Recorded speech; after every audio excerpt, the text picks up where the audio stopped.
ఈరోజు మనం చెప్పుకోబోతున్న కథ పొగరుబోతు సిద్ధయ్య. చాలా కాలం క్రితం రాజన్నపేట అనే గ్రామంలో సిద్ధయ్య అనే ఒక పొగరుబోతు వాడుండేవాడు. వాడెంత పొగరుబోతు వాడంటే కోపం వస్తే బంధువులనైనా సరే నానా తిట్లు తిడుతూ కొట్టేవాడు. వాడి దుష్ప్రవర్తనకు అలవాటు పడిన ఆ గ్రామస్తులు ఎవ్వరూ అతనితో స్నేహం చేసేవాళ్ళు కాదు. అతనికి చాలా దూరంగా ఉండేవాళ్ళు. ఒకసారి ఏమైందంటే వాడి పొలంలో చంద్రన్న అనేవాడి గేదె పడి మేయసాగింది. సిద్ధయ్య దాన్ని కర్రతో బాగా బాదాడు. చంద్రన్న ఇంటికి పోయి, ఒరేయ్ చంద్రన్న, నీ గేదె నా చేలో పడి సర్వనాశనం చేసింది.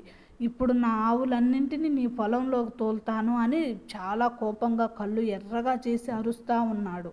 వాడి కోపాన్ని తెలుసు కదా చంద్రన్నకి, వాడి కోపం గురించి అందరికీ. చంద్రన్న లేదు, శాంతంగా అదేదో నోరు లేని గేదె, పైగా నీ పొలంలో ఏ పంట లేదు కదా, ఏదో పచ్చిగడ్డి మేసి ఉంటుంది, ఈసారి క్షమించు సిద్ధయ్య అని చాలా శాంతంగా చెప్పాడు. అయినా సిద్ధయ్య శాంతపడకుండా, దానికి నోరు లేదు, నువ్వు నోరున్న చవటవి, జరిగిన దానికి శిక్షగా నువ్వు వారం రోజుల పాటు దాని పాలు మా ఇంట ఇచ్చిపోవాలి, లేదా నా ఆవులు పచ్చగా ఉన్న నీ పంట పొలంలో పడి మేయటం ఖాయం అని చెప్పాడు. చంద్రన్న చేసేదేమీ లేక వారం రోజుల పాటు గేదె పాలను సిద్ధయ్యకి ఇచ్చాడు.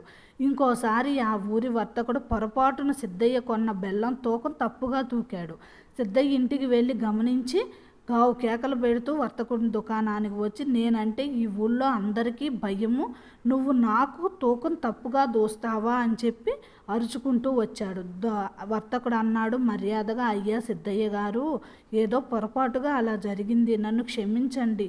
మీరు నా వద్ద కొనకపోతే కొనకపోయారు, అలా కేకలు వేయకండి, నా బేరాన్ని పాడు చేయకండి అని చెప్పినా కూడా అస్సలు సిద్ధయ్య అతని మాటలు వినకుండా అతన్ని నానా తిట్లు తిట్టుతూ అతన్ని కొట్టసాగాడు. నాకు నీ నీతులు చెప్తున్నావా, సరే చూస్తా నీ సంగతి అంటూ వేగంగా వెళ్ళిపోయాడు సిద్ధు. నువ్వు నాకు నీతులు చెప్పేదేంది అంటూ వెళ్ళిపోయాడు సిద్ధయ్య. ఆ రాత్రి వర్తకుడు తౌడు బస్తాలు దాచుకున్న పాక అంటుకుపోయింది. అది సిద్ధయ్య చేసిన పనే అని చెప్పి వర్తకుడితో పాటు ఆ ఊళ్ళో వాళ్ళందరికీ తెలిసినా కూడా ఆ సిద్ధయ్యతో మనకెందుకు, ఆ పొగరుబోతు వాడితో అని చెప్పి అతనికి భయపడి ఎవ్వరూ నోరు మెదల్చలేదు. ఇలా ఉండగా ఆ ఊరుకు ఎక్కడి నుంచో ఒక సన్యాసి వచ్చారు. వారం తిరగకుండానే ఆ సన్యాసి యొక్క గొప్ప మహిమలు ఆ ఊళ్ళో వాళ్ళందరూ నమ్మారు. ఆ కారణంగా అందరూ రోజుకొకళ్ళు ఆ సన్యాసిని భిక్షకు పిలిపించారు. ఇది చూసి సిద్ధయ్య భార్యతో అన్నాడు, ఊళ్ళో ఒక్క పూట కూడా తిండి లేకుండా ఉండేవాళ్ళు ఆ సన్యాసికి ఘనంగా భోజనాలు పెడుతున్నారు, మరి నేను భోజనం పెట్టకూడదా? నేను వెళ్ళి ఆ సన్యాసిని మధ్యాహ్నం భోజనానికి పిలుచుకొస్తాను, నువ్వు రకరకాల పిండి వంటలు వండి పెట్టు అని చెప్పి భార్యకు చెప్పి వెంటనే ఆ సన్యాసి దగ్గరికి సిద్ధయ్య వెళ్ళిపోయాడు. వెళ్ళి సిద్ధయ్య సన్యాసిని మర్యాదపూర్వకంగా పిలవాలి కదా, అలా పిలవకుండా అతని పొగరుబోతుతనంతో అతని పొగరుబోతుతనంతో వెంటనే సిద్ధయ్య సన్యాసి దగ్గరకు వెళ్ళి, నేనంటే ఊళ్ళో అందరికీ భయము, ఆ సంగతి ఇప్పటికే నీకు తెలిసే ఉంటుంది, ఈ మధ్యాహ్నం మా ఇంటికి భోజనానికి రా అన్నాడు. అక్కడున్న వాళ్ళల్లో ఒకళ్ళిద్దరు ధైర్యం చేసి, ఆ చెప్పేదేదో కాస్త మర్యాదగా చెప్పు సిద్ధయ్య అని చెప్పారు. అయితే సన్యాసి వాళ్ళతో, అందరూ నా దృష్టిలో సమానమే, నన్ను ఎలా పిలిచినా సరే నేను వాళ్ళ దగ్గరికి వస్తాను, ఎలా పిలిచినా సరే నేను వాళ్ళ దగ్గరికి వెళ్ళి భిక్ష తీసుకుంటాను అని చెప్పి ఆ సన్యాసి మర్యాదపూర్వకంగా చెప్పాడు. అయితే ఆ సిద్ధయ్య ఏం చెప్పాడంటే, నాకు ఏ పనైనా సరే అనుకున్న టయానికి కంపల్సరీగా తీరిపోవాలి, కరెక్ట్గా మధ్యాహ్నం 12 గంటలకి నువ్వు మా ఇంటికి భోజనానికి రావాలి, ఆ టైం దాటిందంటే నేనేం చేస్తానో నాకే తెలియదు అని చెప్పి సన్యాసికి చెప్పి వెళ్ళిపోతాడు సిద్ధయ్య. సిద్ధయ్య చెప్పిన వేళకి సన్యాసి బయలుదేరుతుండగా పాము కరిచిన వ్యక్తి ఒకరిని తీసుకొని వచ్చి అతని బంధువులు మోసుకొచ్చి ఆయన పాదాల ముందు పడవేసి మంత్రం వేయమంటారు. సన్యాసి వాళ్ళతోటి మంచి మనసుతో అందరికీ శుభం కోరుకోవడమే మంత్రం అని సంచిలోంచి విభూది తీసి పాము కాటు వేసిన చోట పెడతాడు. కొంతసేపటికి అతను నిద్రలోంచి లేచి మామూలుగా లేచి కూర్చుంటాడు. ఇది ముగిసి సన్యాసి సిద్ధయ్య ఇంటికి వెళ్ళేసరికి 12 దాటుతుంది. సిద్ధయ్య ఆయన కేసి పళ్ళు కొరుకుతూ చూచి, నాకు ఏ పనైనా సరే అనుకున్న టయానికే జరిగిపోవాలి, కానీ నువ్వు 12 గంటలకి రమ్మంటే 12:30కు వచ్చావు. నేను అప్పటికే భోజనం చేసేసాను. ఇక నువ్వు మీ ఇంటికి వెళ్ళిపో. నీకు భోజనం లేదు అని చెప్తాడు.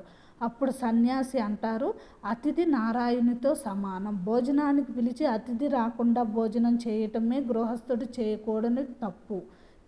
పొరపాటు చేశావు. జరిగిందేదో జరిగింది. అతిథిని మరింత పాపం చేసి వెనక్కి పంపించకు అని చెప్తాడు. నువ్వు నాకు నీతులు చెప్తున్నావా అని చెప్పి సన్యాసిని కొట్టి పంపిస్తాడు. ఇది విని రెచ్చిపోయిన సిద్ధయ్య, నాకే నీతులు చెప్తావా అని కొట్టి పంపిస్తాడు కదా. ఇది చూసిన వాళ్ళు కోపం పట్టలేక మూకుమ్ముడిగా పోయి సిద్ధయ్యను కొట్టబోతారు. అయితే సన్యాసి వాళ్ళను ఆగమని, మనిషికి పొగరుపోతనం ఉండకూడదు, ఇతనికి ఆ భగవంతుడే బుద్ధి చెబుతాడు, నా మీద గౌరవంతో అతన్ని వదిలేయండి అని చెప్పి అక్కడి నుంచి సన్యాసి వెళ్ళిపోతారు. సన్యాసి వెళ్ళిపోయిన 6 నెలలకు సిద్ధయ్య కుడి చేతిలో చిన్న పొక్కు లేచి క్రమంగా పెద్దదై భరించలేనంత బాధగా తయారవుతుంది. పరీక్షించిన వైద్యులు అది రాచపుండని తేల్చారు. సిద్ధయ్య ఎన్ని వైద్యాలు చేయించినా కూడా పుండు మానలేదు. చివరకు వైద్యులు చెయ్యి తీసేయాలి అని చెప్తారు. ఇప్పుడు సిద్ధయ్యలో చావు భయం కాస్త పశ్చాత్తాపం రేకెత్తింది. సన్యాసిని కొట్టినందువల్లే ఇలా జరిగిందా అని ఆలోచిస్తాడు. అయితే ఇంతకాలంగా ఊరందరినీ భయపెడుతున్న నేను ఇప్పుడు మొండి చేత్తో తిరుగుతుంటే అందరూ హేళన చేస్తారేమో అని బాధ కలుగుతుంది. ఈ స్థితిలో సన్యాసి మరోసారి ఆ ఊరుకు వచ్చి సిద్ధయ్యను గురించి వాకప్ చేస్తాడు.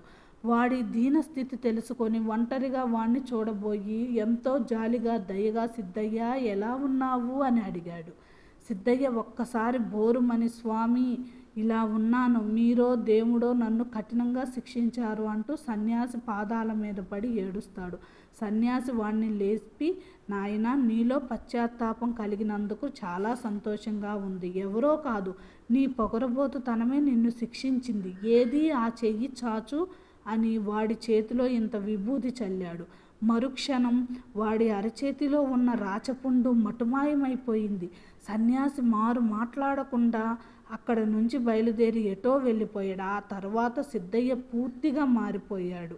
క్రమంగా ఆ ఊరిలోనే కాక చుట్టుపట్ల కూడా వాడి అంత సౌమ్యుడు, దయాగుణం కలవాడు లేడని పేరు తెచ్చుకున్నాడు. కాబట్టి ప్రతి మనిషిలోనూ పొగరుబోతుతనం అనేది ఉండకూడదు. మన పొగరు మనల్నే అణిచివేస్తుంది. అందరితో మంచిగా ఉండాలి, అందరితో మర్యాదపూర్వకంగా ఉండాలి, చేతనైతే సహాయం చేయాలి, మనకు చేత కాకపోతే మాట సహాయమైనా చేయాలి. ఇది పశ్చాత్తాపం గురించి మనం తెలుసుకున్న నీతి. పొగరబోతు సిద్ధయ్య యొక్క కథ వల్ల ఈరోజు మనం ఇలాంటి నీతి తెలుసుకున్నాం. ఇంకొక కథతోటి మళ్ళీ కలుసుకుందాం.